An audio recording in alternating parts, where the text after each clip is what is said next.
I'm Catherine McGrady, the CEO of CNA, and this is CNA Talks.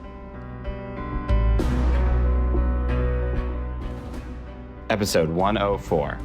I'm John Stimson with CNA's Office of Communications. January 19, 2022. While the world watches the buildup of Russian troops on Ukraine's border, Iran's newly elected president, Ebrahim Raisi, arrives at the Kremlin for a meeting with Russian President Vladimir Putin. The meeting is considered by many to be geopolitical theater aimed at the United States. But what did the two leaders discuss at the meeting? And what does it tell us about the future of Russia-Iran relations? To answer these questions, I sat down with Mike Connell, an expert on the armed forces of Iran and Persian Gulf security issues, and Julian Waller, an analyst with CNA's Russia Studies program. Here is our conversation.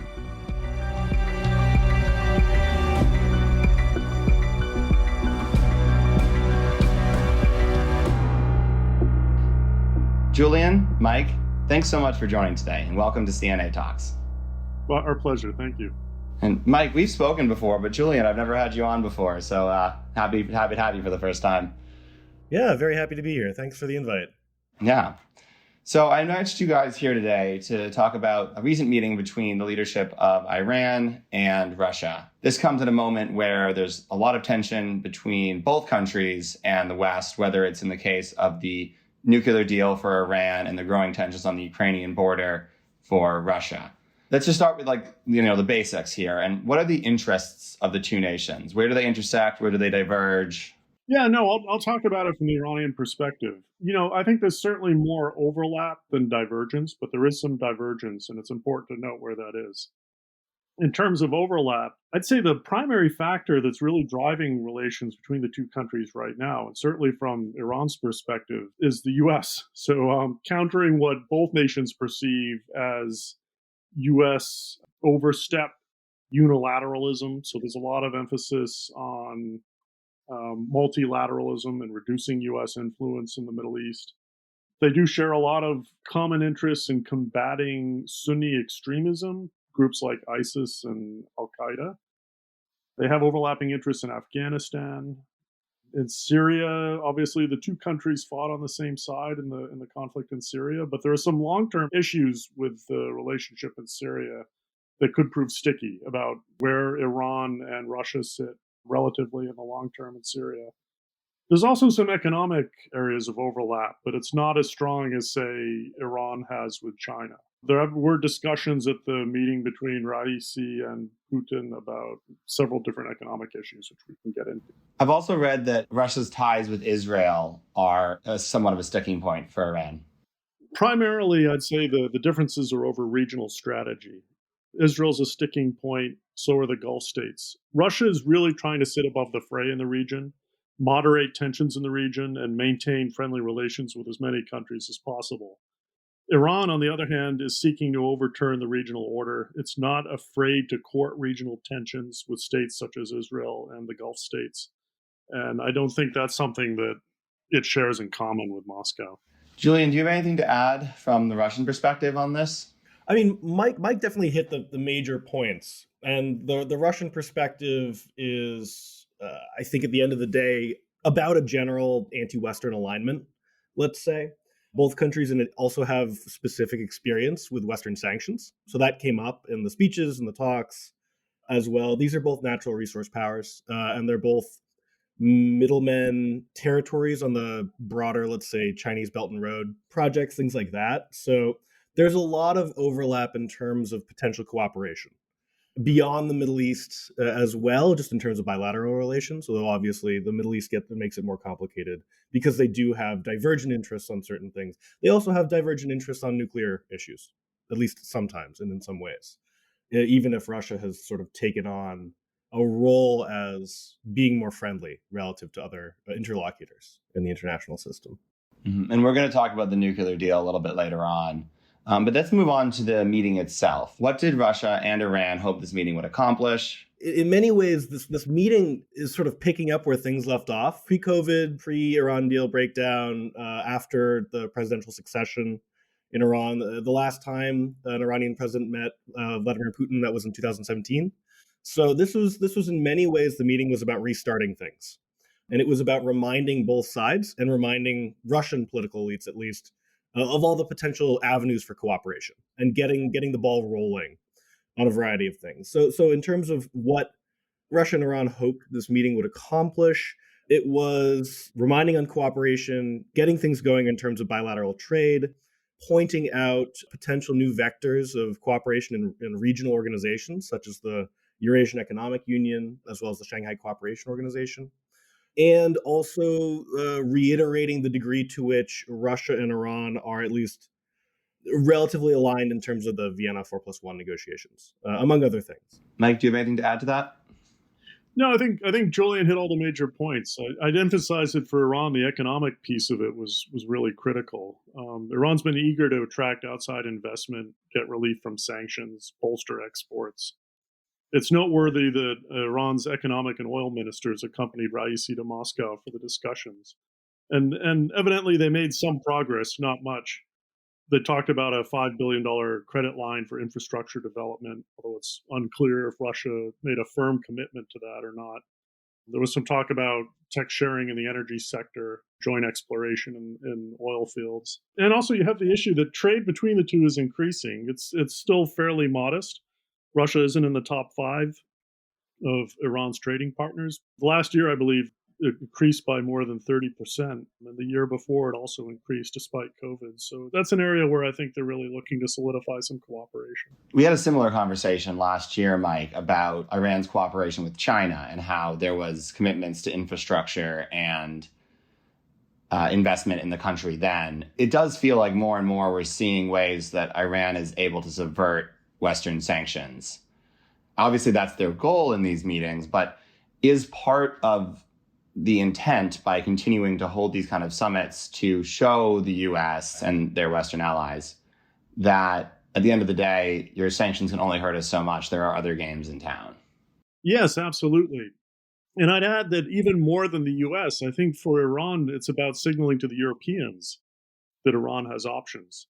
So negotiations with Europe over the nuclear issue right now are at a pretty sensitive stage.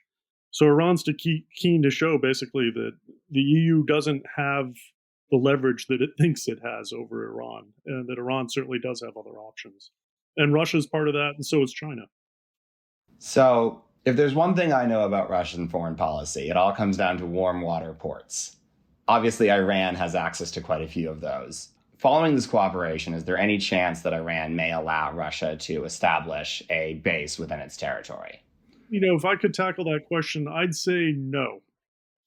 And the reason for that is it's primarily ideological and political. So Iran is actually written into the Iranian constitution is a clause prohibiting foreign military presence on Iranian soil. And it was an outgrowth of the Iranian Revolution and of the role that the U.S. played back in the 70s in that country.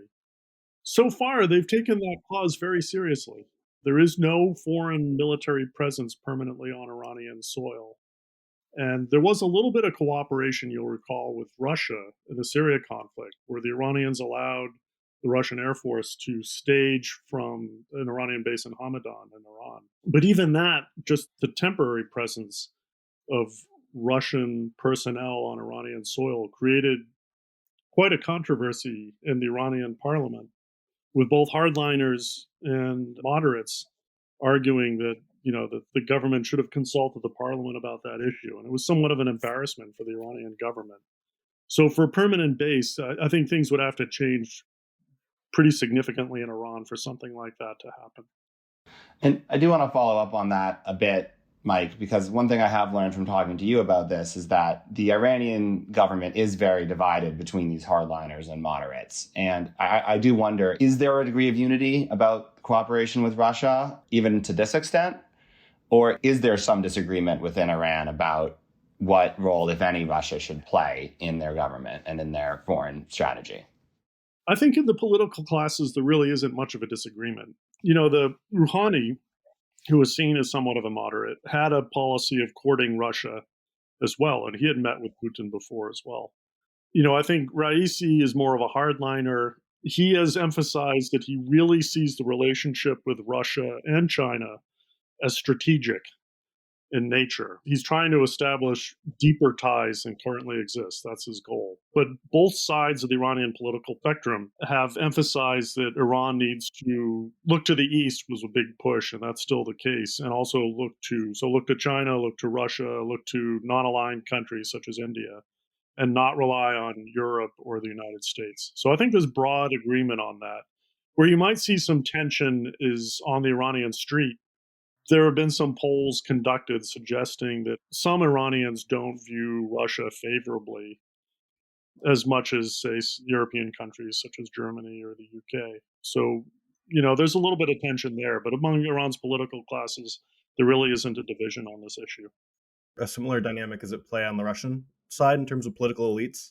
So these 2 days of meetings, there were talks with President Putin, but there was also a speech that Raisi gave to the State Duma, which is the Russian parliament.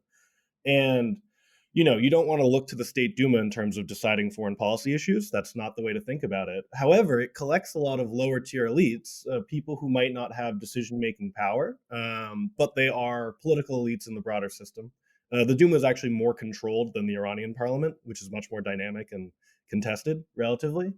So what was Raisi talking to, let's say, these subordinate political elites in the Duma? He was talking about things that are catnip to Russian elites generally, talking about sovereignty, talking about anti-Westernism, talking about cooperation on terrorism.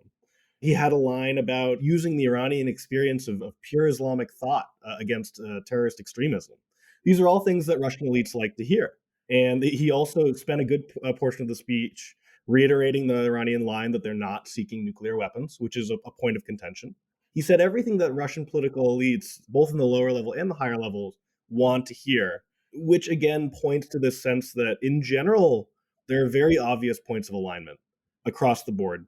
And there's not all that much reason to think, at least among official elite structures, that there's going to be huge backlash necessarily, as long as it's done carefully and intentionally. Well, why don't we take a quick break?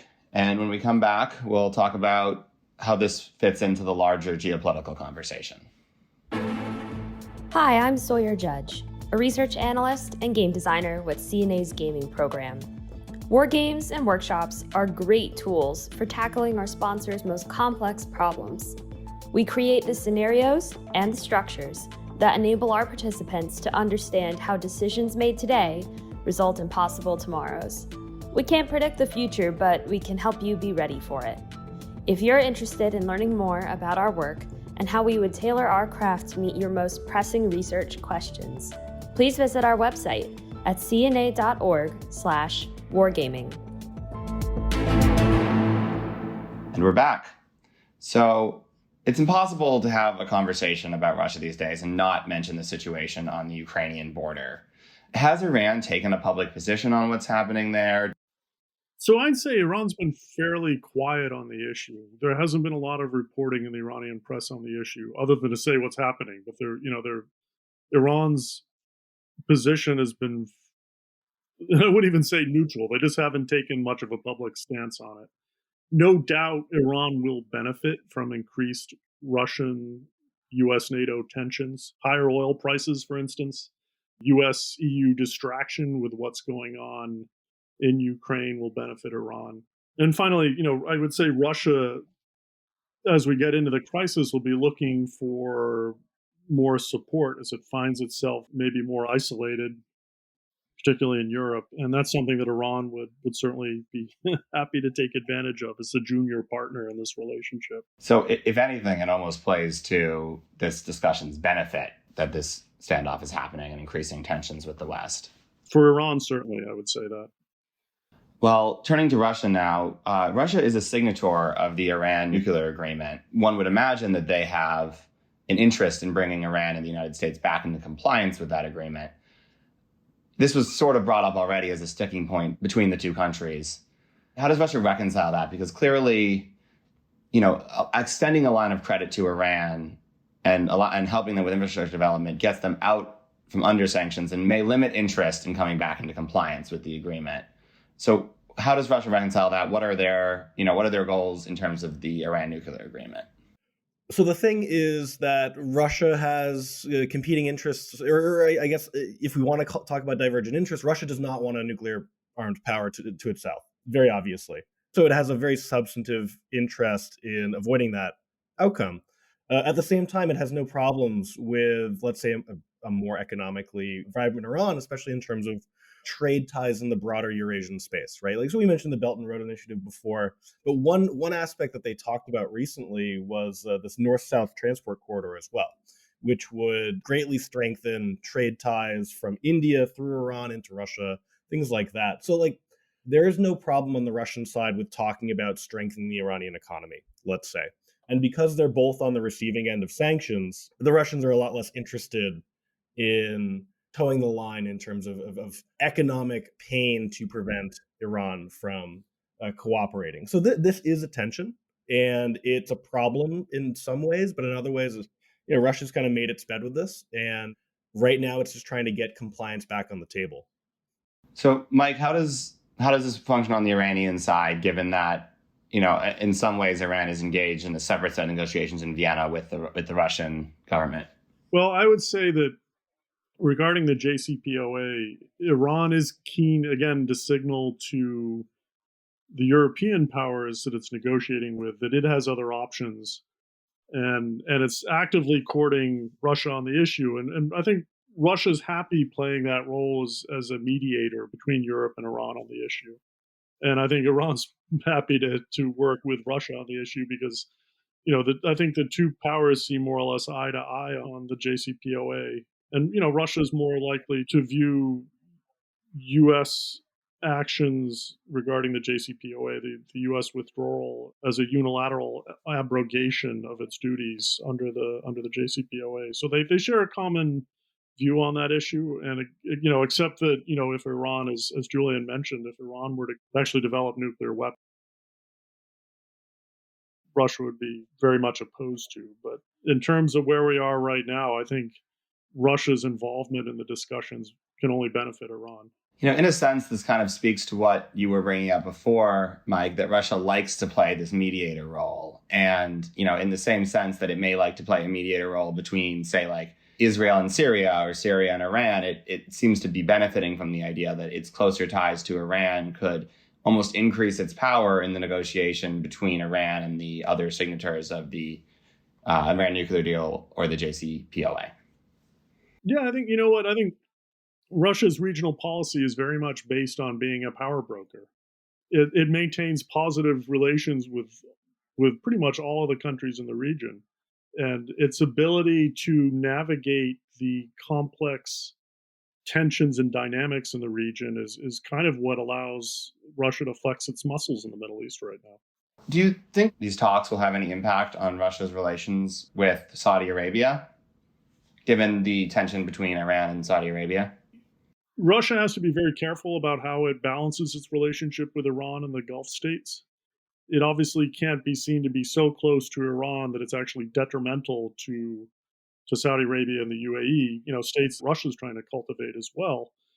But, there is some value. I think the Gulf states respect Russia's position on Iran, and they do view Russia's ability to serve as an interlocutor as valuable. So for the time being, at least, provided that Russia doesn't get too entrenched in that conflict or that dispute, the fact that Russia can serve as an interlocutor is viewed as a benefit by the Gulf states. Yeah, this is actually one of the more interesting elements of the broader sort of geopolitical framework that we're working with right here, is that the Gulf states, even though there's a degree to which there are generic blocks, and it's more complicated than this, but there's sort of a generic blocks in which Russia has considerable Iranian ties and the Gulf states have considerable American ties.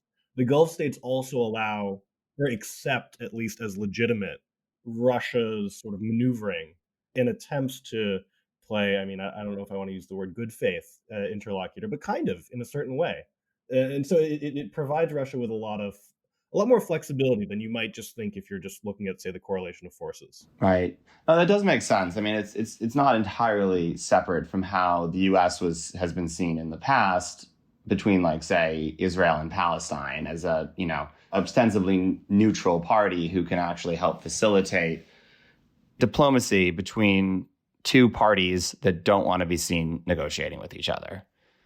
Yeah, or not even a neutral party, just a party that, everyone understands has certain biases, but is still willing to act in a way that multiple sides are willing to engage with seriously, right? Like, you don't need that full neutral arbiter position in order to have discussions like these. Right. Well, yes, because at the end of the day, no nation would be truly neutral. They all have their own interests that are at play. Okay, well, Mike and Julian, this has been a great conversation. And I do want to thank you so much for stopping by. Do you have any last thoughts before we wrap up?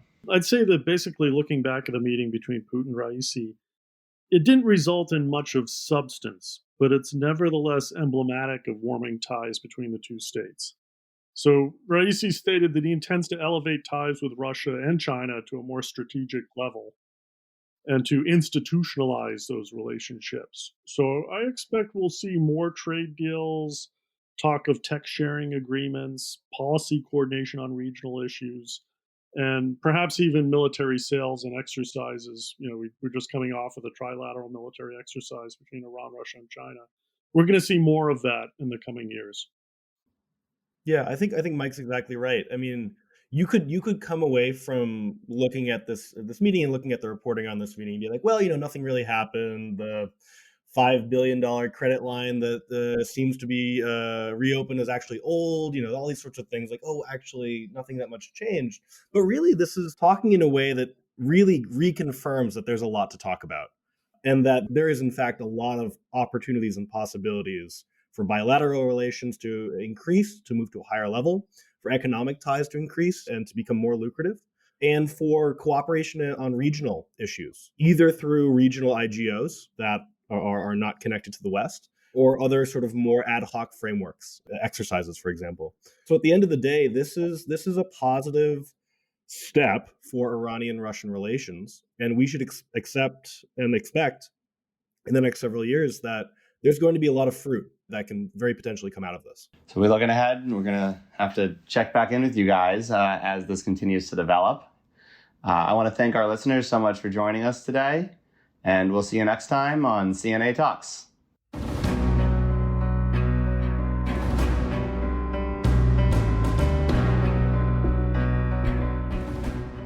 Thanks for listening to CNA Talks. The views expressed are those of the commentators and do not necessarily reflect those of CNA or any of its sponsors. CNA Talks is produced, edited, and mixed by John Stimson. Our theme music is by Edward Grenga. If you enjoy our show, we'd love if you could give us a 5-star review on Apple Podcasts and tell your friends about us. Thanks again for listening, and we'll see you in 2 weeks.